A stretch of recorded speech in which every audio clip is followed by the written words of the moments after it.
রক্তে আগুন আমার নবীর অবদান চলবে না রে মুসলমান বিশ্ব নবী ভাই করি না বলে বাবা চলবে না রে মুসলমান আমার নবীর অবদান মুসলিম সাবধান কি হবে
মুসলমানের রক্ত বিদায় যেতে পারে না মুসলমানের রক্ত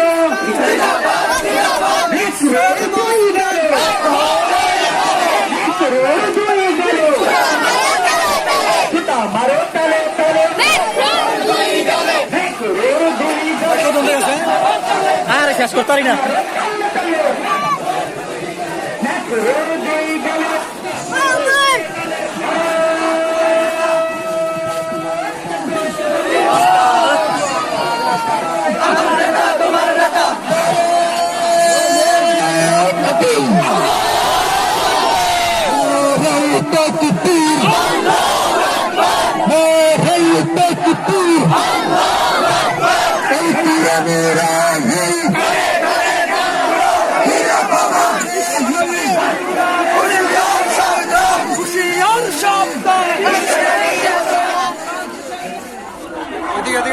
স্লোগান বন্ধ করে রাখতে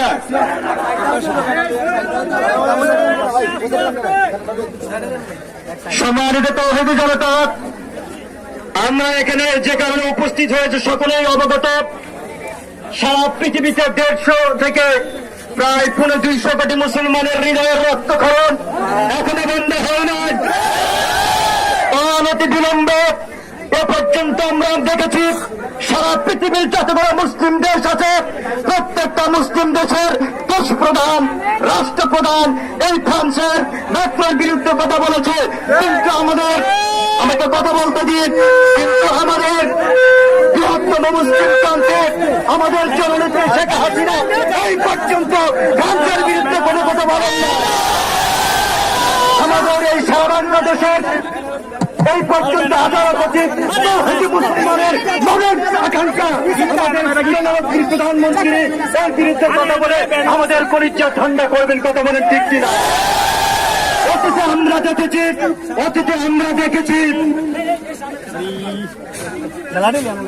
অতীতে আমরা দেখেছি পাকিস্তান, তুরস্ক, যত মুসলিম ক্রান্তি আছে প্রত্যেকটা দেশের ভিতরে কাদিয়ানীদেরকে কাফের ঘোষণা করা হয়েছে।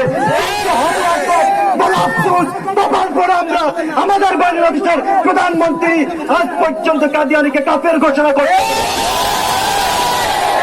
মুরব্বীরা আমাদের জানা না আমার প্রধানমন্ত্রী কার পাকাটা হয়ে আছে, কাদের জন্য অপেক্ষা করছেন আমাদের জানা না। আমাদেরকে নিয়ে যদি বাংলাদেশে থাকতে হয়, আমাদেরকে নিয়ে যদি বাংলাদেশ পরিচালনা করতে হয়, প্রধানমন্ত্রীর কাছে আমাদের একটাই আত্মার ফ্রান্সের বিরুদ্ধে কথা বলতে হবে এবং কাদিয়ানীদেরকে এই বলে আমি আমার সংক্ষিপ্ত বক্তব্য এখানে শেষ করছি। আরো অনেকেই আছেন, সকলেই কথা বলবেন ইনশাআল্লাহ। আপনাদের যে আকাঙ্ক্ষা আমি দেখেছি, অনেকেই বলেছেন হুজুর আমরা শাসা পর্যন্ত করব। আজকের পরে যদি আমাদের মুরব্বীরা, আমাদের বড় যারা আছেন, ওনারা যদি পরামর্শ করেন আরেকবার এই মিছিলের প্রতিবাদের ডাকতে আমরা যাবো তো ইনশাআল্লাহ। শুধু শাসন নয়, প্রয়োজনে সারা কচুয়া এবং সারা বাংলাদেশ নবীর জন্য সফর করতে হবে।